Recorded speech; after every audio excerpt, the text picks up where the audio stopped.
მოუწესრიგებელი შრომითი გარემო და დაქირავებულებისა და დამქირავებლის უფლებები და პასუხისმგებლობები რა ეფექტი აქვს ამ ყველაფერს ეკონომიკაზე პარლამენტიდან დარგობრივი ეკონომიკისა და ეკონომიკური პოლიტიკის კომიტეტის თავმჯდომარე რომან კაკულია უპასუხებს ეკონომეტრის შეკითხვებს მოგესალმებით.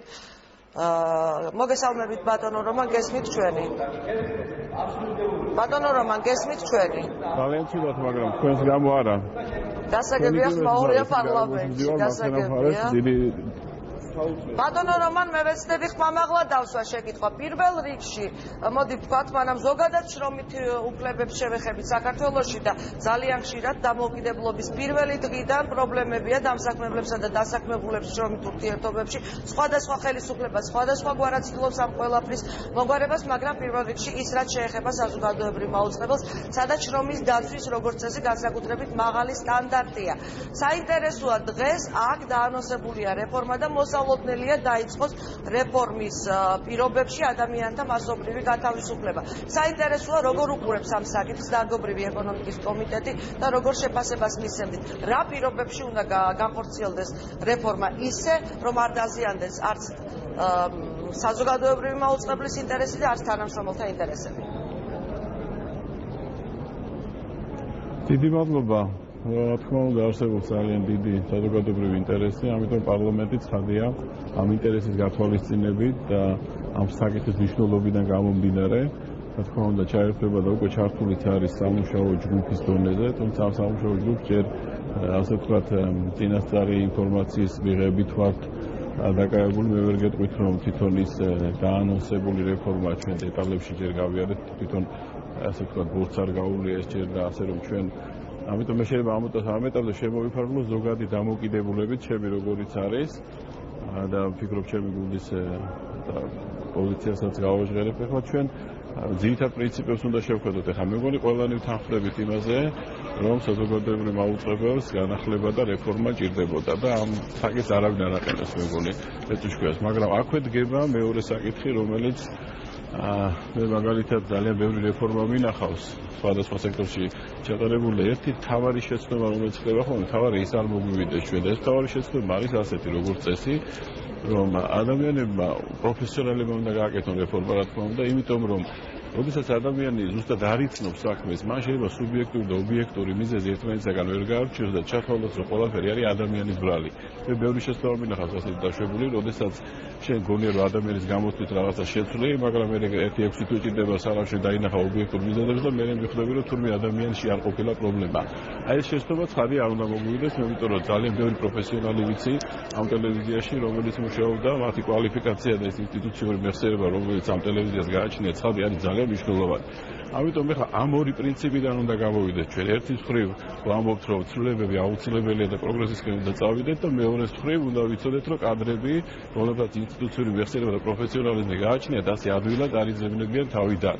აი როცა ამ ორ პრინციპს გავითვალისწინებთ მაგრამ რეფორმა როგორც წესი ყოველთვის რეფორმას ყოველთვის აქვს მხარე სამწუხაროდ რომელიც შეიძლება ბოლომდე ვერ დაკმაყოფილდეს იმიტომ რომ ინტერესდა ბევრი ჯგუფი ამაში ჩართული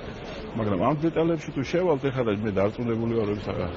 სამუშაო ჯგუფის ფორმატში შემდეგ ჩვენი კომიტეტი ახლა თავად ამ საქმიანობასთან პირდაპირ კავშირში არ არის ჩვენ თვითონ ბორდის შერჩევის დროს ვერთვებით ხოლმე ამ საქმეში ძირითადად მაგრამ თავისთავად ცხადია ესეც რომ არ იყოს ვალდებული ვართ სწორედ იმ მაღალი ინტერესიდან გამომდინარე ჩვენი პოზიცია ზუსტად ჩამოყალიბდეს საზოგადოება ზუსტად გაიგოს ჩვენი დამოკიდებულების უკან რა ლოგიკა დგას აი ეს რაც შემიძლია წინასწარ გითხრათ დაგარწმუნოთ იმაში რომ ყველა ის არგუმენტი რომელიც გასაგებს გახდის შემდეგი ცვლილებების აუცილებლობას ლოგიკას არგუმენტებს უნდა იყოს მისაღები საზოგადოების დიდი ნაწილისათვის ბატონო რომან დღეს გახდა ცნობილი რომ ბორდმა მიიღო მენეჯმენტის წინადადებები თუმცა ნათქვამია რომ იქ იგივე იყო ნათქვამი რაც აქამდე საზოგადოებისთვის რეფორმასთან დაკავშირებით ცნობილი და დეტალებზე განხილვა იწყება ეს პირველი შემთხვევაა როდესაც რეფორმის დეტალები გამოდის ფართო საზოგადოების მსჯელობის ფორმატში თქვენ როგორ ფიქრობთ რამდენღან შეიძლება გაგრძელდეს ეს განხილვები ანუ კონკრეტულად ვადები მაინც თუ არის გარკვეული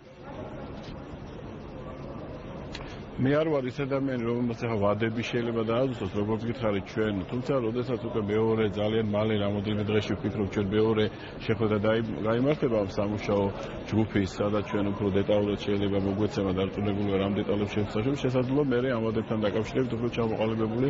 ვიყოთ, მაგრამ ჯერჯერობით მხოლოდ აი პრინციპების დონეზე შეიძლება ვისაუბროთ.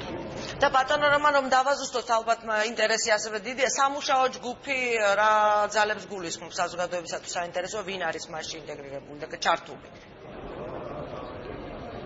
ჩვენ პარლამენტში შევქმნით ეს სამუშაო ჯგუფი, აქ კომიტეტის წარმომადგენლები არიან, ეხლა ამის გაფართო ეს არ არის შეზღუდული, სწორედ საკითხიდან გამომდინარე ჩვენ ალბათ გავაფართოვებთ ამ საზოგადოებრივ თანამონაწილეობას ამ ჯგუფში.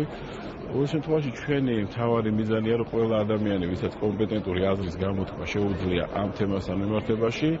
მას ამის საშუალება მიეცეს, რათა მაქსიმალური ჩართულობით იქნას გადაწყვეტილება მიღებული. ბატონო რომან კიდევ ერთი შეკითხვა, მარტო საზოგადოებრივი მაუწყებლის დასაქმებულები არ არიან, თქვათ, ბევრი კითხვის ნიშნის ქვეშ. უამრავი პრობლემაა, სულ ახლახანს აზოტის ქარხნის დასაქმებულების პროტესტი ვნახეთ ჩვენ, აი აქ ახლახანს იყო სიუჟეტი, ბიბლუსის დაქირავებულები აპროტესტებენ შრომის პირობებს. თქვენის აზრით, რამდენად აზიანებს მოუწესრიგებელი შრომის გარემო ზოგადად და ის პირობები და ის ჩარჩო, რომელიც დღეს გვაქვს, ზოგადად ეკონომიკის განვითარებას და ხო არ იგეგმება, რომ გადაიხედოს კიდევ შრომ დასაქმებულებისა და დამსაქმებლების ურთიერთობები. იმიტომ რომ ინსტიტუციები, რომლებიც უნდა აწესრიგებდეს და იცავდეს დასაქმებულის ინტერესებს, ჩვენთან სამწუხაროდ ჯერჯერობით ძალიან სუსტადაა განვითარებული. გეთანხმებით ამაში, ძალიან ბევრ სფეროში გვაქვს ჩვენ ისეთი მიდგომა, თქვენ გახსოვთ როგორი ეკონომიკა იყო დაუშვათ რამოდენიმე წლის წინ და ბევრ სფეროში მოხდა ის, რომ ნებისმიერი სტანდარტის ზემოთ აწევა ცხადია გარკვეულ ხარჯებს იწვევს და როდესაც ბიზნესი ფეხზე დგებოდა თავიდან ეს მიდგომა, რომ თავარია ბიზნესი დადგეს ფეხზე და მერე უკვე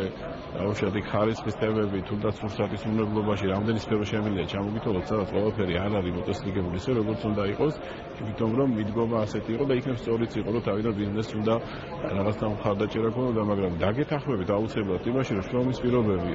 ვერ უძლებს უკვე კრიტიკას, თუ ჩვენ გადავხედავთ ევროპულ საუკეთესო პრაქტიკას, მაგრამ ისიც არ უნდა გვაუწყდეს ევროპის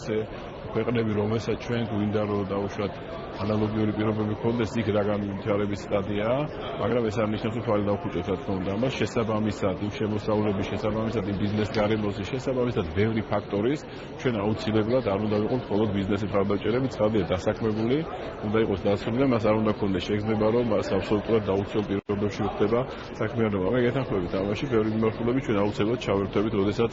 ამ თემამდე მივალთ უკვე სამუშაოდ.